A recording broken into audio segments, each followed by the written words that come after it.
வணக்கம் நண்பர்களே. பார்க்குறது வந்து நம்ம ஏற்கனவே நவபாஷாணத்தில் வந்து நிறைய போட்டிருக்கோம். இப்போ வந்து தனித்தனியாக பாஷாணத்தை கட்டி நம்ம ஒவ்வொரு பாஷாணத்தை எப்படி கட்ட முறைகள், அதை கட்டி எப்படி நம்ம சிலை செய்யணும்னு நேரடியாக காட்ட போகிறோம். ஏன்னா முதல்ல வந்து ஒவ்வொரு பாஷாணத்தையும் இது வந்து முதல் படம் தான் போட்டிருக்கோம். இது வந்து போகிறோம், இது எப்படி மேற்கொண்டு இது உண்மையாக எல்லாமே வந்து ஒவ்வொரு வீடியோ தனித்தனியாக போடுறோம். இது லிங்கம் நம்ம ஆய்வுக்காக கொஞ்சமாக எடுத்து காட்டியிருக்கோம். இன்னும் கொஞ்சம் லிங்கம் இருக்குது. இது லிங்கம் தானான்றப்போ ஒவ்வொரு வீடியோலையும் இது போல் நவபாஷாணத்தை தனித்தனியாக காட்டுறோம்.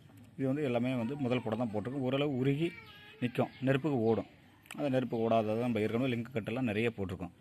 லிங்கத்தை உருகி கம்பியெல்லாம் ஊற்றியிருக்கோம். ஒவ்வொரு பட்டனும் தனித்தனியாக வந்து நம்ம கட்டி உருகி காட்டியிருக்கோம். இந்த நவபாஷாண சிலைகளுக்கு வந்து நம்ம பூரண கட்டு தேவையில்லை, அரை கட்டு இல்லை முக்கால் கட்டு போதும். நம்ம அந்தளவுக்கெல்லாம் வந்து நம்ம இதுக்கு வந்து சுத்தி பண்ணுறோம். ஒவ்வொரு பாஷாணும் தனியாக சுத்தி பண்ணி தனித்தனியாக கட்டியிருக்கோம். இது வந்து பூரக்கட்டு. இது ஒன்றுமே அது போல் வந்து வீரம் பூரம் நவபாஷாணத்தையும் தனித்தனியாக கட்டி அதை வந்து நம்ம குரு ஜெயந்தியில் திருப்பியும் ஒன்றா சேர்த்து ஒரு சிலை செய்ய போகிறோம். அந்த முறைகளை வந்து ஒன்று ஒன்றா பார்க்கலாம்.